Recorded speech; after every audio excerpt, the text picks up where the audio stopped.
happy anniversary! Happy anniversary to my loves. What are you playing? NBA. Punta na ba tayo sa NBA? Apa?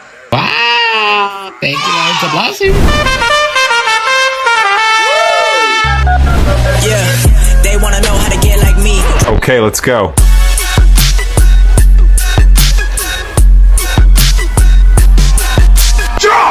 Okay, baby, may question ako sa'yo.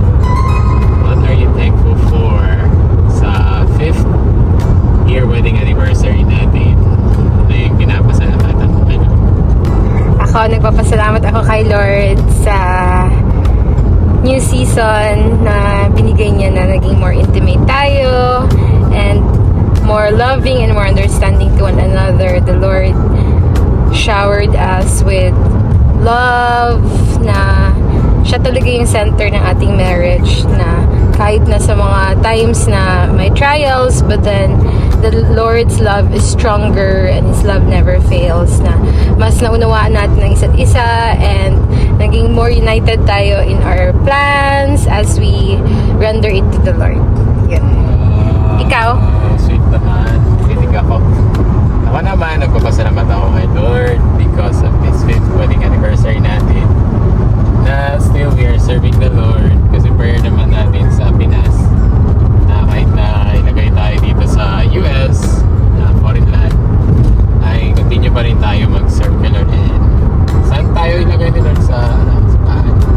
So I give God the glory, magkasama tayo nagsaserve kay Amen. Lord kasi yan din talaga yung prayer natin, di ba?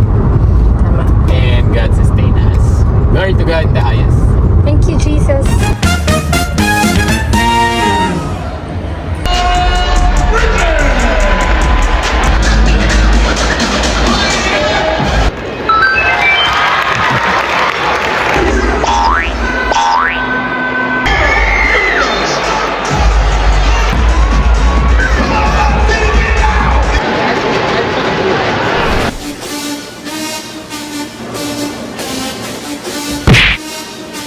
Hey baby, sino natalo ngayon?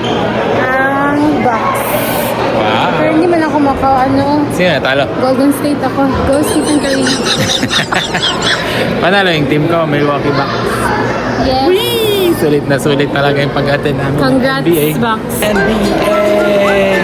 Thank you, Lord. Thank you, Bless me. Lord.